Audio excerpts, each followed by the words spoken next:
Exam में आखिरी के 3 महीने बचे हैं, यानी लास्ट 3 मंथ। नवंबर का महीना, दिसंबर का महीना और लास्ट जनवरी का महीना, क्योंकि फरवरी से तो सबके एग्जाम्स हैं। तो सवाल ये उठता है कि जो आखिरी के 90 दिन हैं, क्या इसमें ढंग से पढ़ाई करके क्या तुम जीरो से हीरो बन सकते हो क्या? अगर मैं तुम्हें सच बताऊं ना, तो एक्चुअली में 90 डेज भी नहीं बचे हैं। इस 90 डेज को कट करके यहाँ पर 75 डेज लिख दो। पता है क्यों? क्योंकि जो बचे हुए 15 दिन है ना जनवरी के, वो तो रिवीजन में जाने वाले हैं। यानी तुम्हारे पास सिर्फ और सिर्फ 75 डेज बचे हैं। क्या इस 75 डेज के अंदर तुम कम बैक कर सकते हो क्या? ये सवाल तुम्हें मुझसे नहीं पूछना चाहिए, ये सवाल तुम्हें खुद से पूछना चाहिए। अंदर से क्या आवाज आ रही है? अगर अंदर से आवाज आ रही है ना कि हाँ, लग कर मेहनत करके आखिरी के 3 महीने में तुम मार्क्स ला सकते हो, इसका मतलब है तुम कर सकते हो। और आज मैं तुम्हें वही प्लानर बताऊंगा कि आखिरी 3 महीने में क्या गलतियां नहीं करनी है, कैसे पढ़ाई करनी है और कैसे तुम अपना कमबैक करने वाले हो। तो हाय एवरीवन, मैं हूं आप सभी का अपना प्रशांत भैया। ये जो पीछे सवाल लिखा हुआ है ना, इज इट पॉसिबल, यानी क्या सच में इतने कम समय के अंदर पढ़ के अच्छे मार्क्स लाना, यानी 90% से ज्यादा स्कोर करना क्लास 9 के अंदर, क्लास 10 के अंदर पॉसिबल है भी या नहीं? मैं ना तुम्हें झूठ नहीं बोलूंगा, मैं तुम्हें सच बोलूंगा, क्योंकि तुम्हारा बड़ा भाई हूं। पिछले कई साल से मैं ऐसे हजारों स्टूडेंट को देखता हूं जिनके हाफ ईयरली में कम मार्क्स आते हैं, प्री बोर्ड में भी कम मार्क्स आते हैं, लेकिन वो आखिरी के 2 से 3 महीने के अंदर लगकर मेहनत करते हैं और उनका जो फाइनल स्कोर होता है वो 90+ होता है। ऐसे कई एग्जांपल्स है मेरे पास, तुम अपने सीनियर से भी पूछोगे तो उन्होंने भी करा है। लेकिन यहाँ पर एक चीज तुम्हें समझनी पड़ेगी कि हर कोई नहीं कर पाता, बहुत कम लोग हैं जो कि ये कर पाते हैं। और वो कम लोग क्यों कर पाते हैं? क्योंकि वो डेडिकेशन से पढ़ते हैं, मेहनत से पढ़ते हैं, लगकर मेहनत करते हैं। तो ये जो सवाल है ना, इज इट पॉसिबल, ये तुम्हें खुद से पूछना पड़ेगा। तुम्हें खुद से 3 सवाल पूछने पड़ेंगे और उनका अगर आंसर यस होगा, इसका ये मतलब है कि तुम अचीव कर लोगे, और अगर एक का भी आंसर नो आया, यानी तुम नहीं कर पाओगे। क्वेश्चन नंबर 1, क्या तुम अगले 90 दिन के लिए अपने सारे डिस्ट्रैक्शंस को भूलकर शिद्दत से पढ़ाई कर सकते हो? यस और नो। दूसरा सवाल, क्या तुम अपने दोस्तों से कट होकर, अपनी फैमिली से कट होकर एक कमरे में बैठ के लगातार हर रोज 3 से 4 घंटे सेल्फ स्टडी कर सकते हो? यस और नो। और आखिरी क्वेश्चन, ये जो तुम्हारा सपना है ना, ये जो तुम्हारा ड्रीम है 90%, 95%, इसके पीछे का रीजन तुम्हें पता है? यानी क्या तुम्हें अपना वाई क्लियर है कि इतनी मेहनत लगानी क्यों है? अपने पेरेंट्स को प्रूव करने के लिए, अपने रिश्तेदारों को प्रूव करने के लिए, दोस्तों को प्रूव करने के लिए इतनी मेहनत क्यों करनी है तुम्हें? क्या तुम्हें रीजन पता है, यस या फिर नो? अगर इन तीनों क्वेश्चंस का आंसर यस है ना, तो सबसे पहले कमेंट में यस लिख देना, और इसका यह मतलब है कि यस, इट इज पॉसिबल, तुम कर सकते हो, बिल्कुल कर सकते हो। सबसे पहले ना एक पेपर उठाओ, आज एक पेपर उठा लो, उस पेपर पे अपना गोल लिख दो। डरो मत यार, बिल्कुल मत डरे। लोग आएंगे, लोग बोलते हैं कि यार गोल लिखने से क्या होता है, मैं बोल रहा हूं अपना गोल लिख दो। तुम्हारा सपना अगर 95% है, 98% है, 90% है, अरे 80% है, वो भी लिख, एक पेपर पे लिख और चिपका दे आज अपनी डेस्क के सामने, चिपका दे आज। ठीक है, पहला तो ये है। अब कैसे पढ़ना है, आजा एक एक मंथ की स्ट्रैटेजी बताऊंगा, फॉलो करना पड़ेगा। अगर आज इस वीडियो को नॉर्मली देखे और तुम चले गए, कोई फायदा नहीं होगा। मैं तेरा बड़ा भाई हूं, इसलिए मैं तुझे समझाना चाह रहा हूं कि अब भी समय है, प्लीज इसको फॉलो कर, प्लीज यार। आजा, सबसे पहले आता है नवंबर का महीना। नवंबर के महीने में हमें क्या करना है? मैं मान के चल रहा हूं वो स्टूडेंट्स जिन्होंने अभी तक ज्यादा पढ़ाई नहीं करी है, तो नवंबर का महीना तुम्हारे लिए गोल्ड माइन होने वाला है। यानी इस महीने के अंदर तुम अपना 70% तक सिलेबस कंप्लीट करोगे, यानी करोगे। भैया कैसे करेंगे, इतना सारा सिलेबस है, टाइम इतना कम है। बिल्कुल करना पड़ेगा, मेहनत से पढ़ना पड़ेगा। भैया कितने घंटे पढ़ना है? सेल्फ स्टडी हर रोज 3 से 4 घंटे इनफ है, इससे ऊपर नहीं जाना, इतना इनफ है। अब यहाँ पर 3 स्टेप्स हैं जो कि तुम्हें फॉलो करने हैं। कैसे? सबसे पहला स्टेप नंबर 1 है डिवाइड योर चैप्टर्स, यानी अपने चैप्टर्स को डिवाइड करो। जैसे कि मैं एग्जांपल लेता हूं साइंस का, तो साइंस के हर एक चैप्टर को डिवाइड कर दो 3 जोन के अंदर, red zone, yellow zone, green zone. Red zone वो है जो कि वो वाले चैप्टर होते हैं ना जिनका वेटेज बहुत ज्यादा होता है, जो कि आपके स्कूल एग्जाम्स के अंदर, बोर्ड एग्जाम्स के अंदर बहुत हाई वेटेज के आएंगे, वो होंगे रेड जोन के अंदर। फिर येलो जोन के अंदर वो जो थोड़े कम प्रायोरिटी वाले हैं, और ग्रीन जोन के अंदर वो चैप्टर्स आएंगे जिनका वेटेज बहुत कम है। और तुम बोलोगे भैया हमें कैसे पता कौन सा चैप्टर इंपॉर्टेंट है कौन सा कम इंपॉर्टेंट है, तो तेरा यहाँ पर प्रशांत भैया खड़ा है ना, तू क्यों टेंशन ले रहा है। तो देख यहाँ पर मैंने तुम्हारे लिए सब कुछ बना दिया है, क्लास 10th के लिए भी क्लास 9th के लिए भी, दोनों के लिए। जैसे क्लास 10th के रेड जोन वाले टॉपिक्स मैंने बना रखे हैं कि ये कुछ ऐसे टॉपिक है जो कि पढ़ने ही पढ़ने हैं, इनको तो मत छोड़ना क्योंकि इन्हीं में से पेपर आएगा। फिर आते हैं येलो जोन की तरफ, तो जो येलो जोन है वो थोड़े कम प्रायोरिटी में, और ये जो ग्रीन जोन है ये उससे भी कम प्रायोरिटी का है। सिर्फ साइंस का नहीं, एसएसटी का भी, मैथ्स का भी, सबका तुम्हें एक पीडीएफ के अंदर लिंक मिल जाएगा जिसके अंदर आपको सब कुछ मिल रहा होगा। ये आप देख सकते हो क्लास 9th के ये कुछ चैप्टर्स हैं जो कि रेड जोन के अंदर है, ये येलो ये ग्रीन। सिमिलरली हमने क्या करा है, एसएसटी के लिए भी ऐसे डिटेल में बना दिया है। पर भैया इसका फायदा क्या है, अब देखो टाइम कम है, तो सबसे पहले हम वो पढ़ेंगे जो कि हमारे लिए इंपॉर्टेंट है। हमारे लिए क्या इंपॉर्टेंट है, वो टॉपिक्स जिनका वेटेज हाई है, क्योंकि पेपर तो वहीं से आएगा। तो सबसे पहले हम फोकस करेंगे कि ये रेड जोन वाले टॉपिक हम फटाफट से निपटा दें, ठीक है। इसी वजह से मैंने लिखा नवंबर के महीने में 70% सिलेबस खत्म करना है। 70% से मेरा मतलब है कि ये जो रेड जोन के टॉपिक्स हैं और कुछ कुछ येलो जोन के टॉपिक्स हैं, ये तुम्हारे नवंबर के महीने में खत्म हो जाने चाहिए एनी हाउ, कैसे भी मुझे नहीं पता, बट ये खत्म होने चाहिए। कर रहे हो वादा, कर रहे हो प्रॉमिस? अगर ये कर लिया ना तो मजा आ जाएगा, ठीक है। पूरा प्लानर बता रहा हूं, सुनते चलो। ये तुम्हें कैसे करना है, रेड जोन और थोड़ा बहुत येलो जोन, ये नवंबर में तुम्हारा पूरी तरीके से खत्म हो जाना चाहिए। एसएसटी भी, मैथ्स भी, साइंस भी, इंग्लिश भी, हिंदी भी, सबके लिए, ठीक है। तो ये चीज आपको समझ आ गई। अब अगला क्या स्टेप है, अगला स्टेप है 7 डे रूल। क्या बोलता है 7 डे रूल? देखो यार मुझे पता है अचानक से जब तुम पढ़ने बैठोगे ना तो तुम्हारा मन नहीं करेगा पढ़ने का, ये दिमाग तुमसे बोलेगा कि यार मत पढ़, डिस्ट्रैक्टेड हो जा, मोबाइल चला ले, खेलने चला जा। इसको कंट्रोल में कैसे लाओगे? अगले 7 दिन के लिए ना तुम्हें थोड़ा सा ना खुद पे कंट्रोल रखना पड़ेगा। 7 दिन बाद खुद ब खुद आदत लग जाएगी। भैया वो कंट्रोल कैसे रखेंगे, हर रोज जैसी सुबह उठ रहे हो ना टारगेट्स लिख दो कि आज तुम्हें क्या पढ़ना है। मान लो एक डायरी बना लो यार, एक डायरी बना लो सेपरेटली, 25 रुपए की, 30 रुपए की, 50 रुपए की डायरी आएगी। एक छोटी सी इन्वेस्टमेंट करो, एक डायरी बना लो छोटी सी, उसमें हर रोज अपने टारगेट्स लिखने हैं कि ठीक है आज मेरा टारगेट नंबर 1 ये है, टारगेट नंबर 2 ये है, टारगेट नंबर 3 ये है, टारगेट नंबर 4 ये है। 4 टारगेट लिख लिए। अब जब रात को सोने जा रहे हो ना तो देखो कितने टारगेट्स तुम पूरे कर पाए, और जितने टारगेट्स तुम पूरे कर पाए ना उनके आगे कट लगाओ। कैसे? इनको कट करो, ऐसे ऐसे ऐसे ऐसे। जब रात को सोगे और ये टारगेट्स को कट करोगे ना तो देखना डेली एक सेटिस्फेक्शन महसूस होगा, और ये जो सेटिस्फेक्शन है ना ये तुम्हें आगे मेहनत करवाएगा।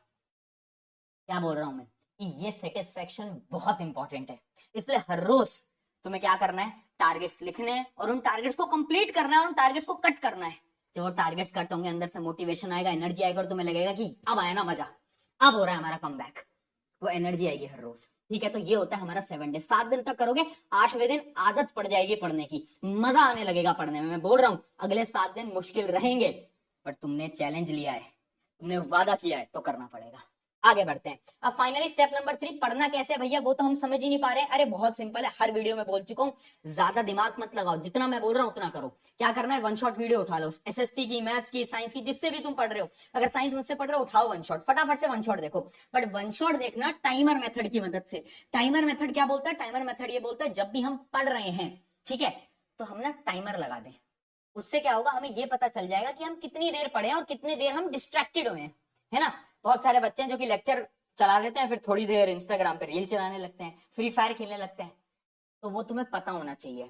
मैं क्या करता था अपने टाइम पे, अलार्म लगा लेता था हर 1 घंटे पे, 12 से 1 बजे पे अलार्म लगा लिया, 1 से 2 बजे पे अलार्म लगा लिया। उससे क्या होता था, जब 1 बजे वो अलार्म बजता था तो मुझे पता चलता था अरे यार मैं तो पढ़ने बैठा था, मैं अपने मोबाइल फोन पे कैसे पहुंच गया। मुझे रियलाइजेशन होता था, फिर मैं वापस पढ़ने बैठ जाता था।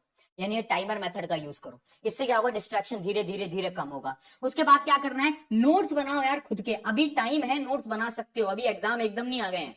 वो आखिरी का जब 1 महीना बचता है तब दूसरों के नोट्स लिए जाते हैं, अभी टाइम है, तुम खुद के नोट्स बनाओ। मैं क्यों बोल रहा हूँ खुद के नोट्स से क्या होगा, राइटिंग प्रैक्टिस होगी यार। कितने ऐसे स्टूडेंट है जिनको आता सब है बट लिखना ही नहीं आता, और जब तक तुम लिख नहीं पाओगे बोर्ड एग्जाम के अंदर, स्कूल एग्जाम्स के अंदर कभी स्कोर ही नहीं कर पाओगे। तो यानी नोट्स बनाओ खुद से, लिख लिख के काम करो। और फाइनली सबसे इंपॉर्टेंट चीज स्पेशली क्लास 10th के स्टूडेंट्स के लिए, क्वेश्चन प्रैक्टिस। मैं फिर बोल रहा हूं, क्लास 10th के बोर्ड के अंदर अगर तुम क्वेश्चन प्रैक्टिस के बिना जा रहे हो कोई फायदा नहीं है, क्योंकि अब ना सवाल उतने आसान नहीं आते। अगर तुम आज से 2 साल 3 साल पहले देखोगे तो बहुत इजी पेपर आता था, अब पेपर आता है कॉम्पिटेंसी बेस्ड। उसके लिए तुम्हें क्या करना है, क्वेश्चंस लगाने हैं यार, क्वेश्चंस पे फोकस करना है तुम्हें। जितने ज्यादा तुम क्वेश्चंस लगा पाओगे तभी तो तुम्हारा दिमाग चलेगा। ठीक है, ये चीज समझ में आ गई। नवंबर में ये 3 चीजें तुम्हें करनी रहेंगी।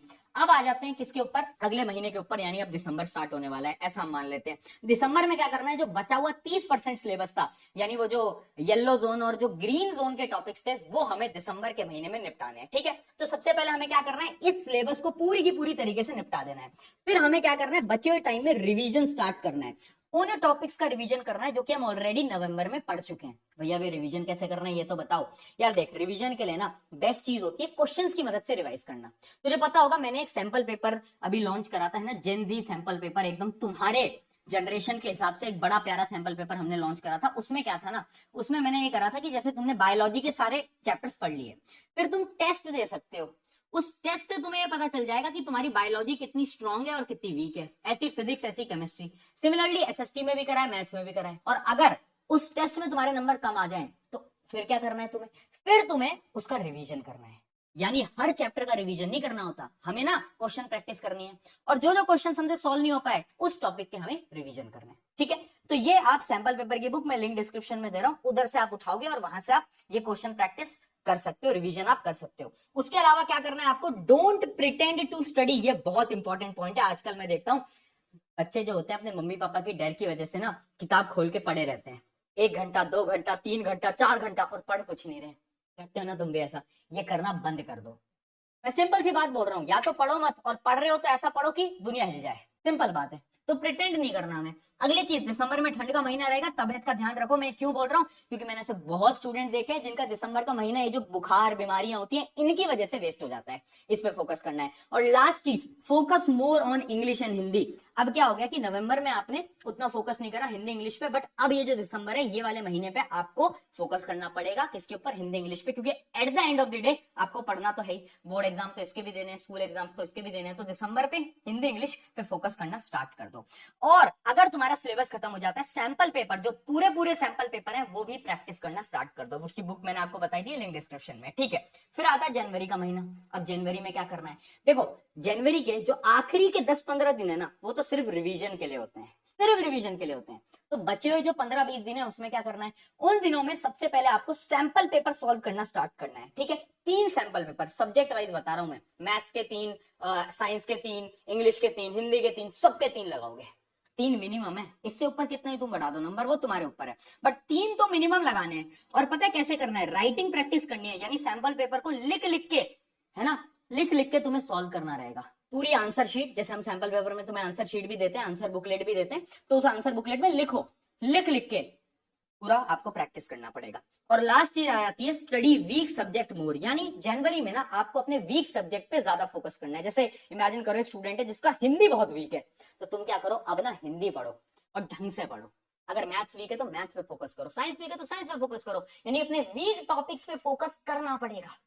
ठीक है, ये 3 महीने का पूरा तुम्हें शेड्यूल दे दिया। तो फाइनली आ जाते हैं 1-to-1 टॉक पे। तेरा बड़ा भाई तुझे क्या बोल रहा है, 3 बातें बता रहा है तेरा बड़ा भाई, ध्यान से समझ ले। पहली चीज क्या, नो डे इज सेम। देखो यार, बहुत बार ऐसा होगा जब तुम्हारा पढ़ने का बिल्कुल मन नहीं करेगा। बहुत समय ऐसा आएगा जब तुम्हें लगेगा कि यार आज मैं उतना नहीं पढ़ पाया, नहीं पढ़ पाई, कल तो मैंने 4 घंटे पढ़ा था, आज मैं 1 घंटे ही पढ़ पाया। होगा, सबके साथ होता है। डरना नहीं है, घबराना नहीं है। कुछ दिन आएंगे जब नहीं होगी पढ़ाई, कोई दिक्कत नहीं है यार, अगले दिन फिर मेहनत करेंगे, फिर पढ़ेंगे।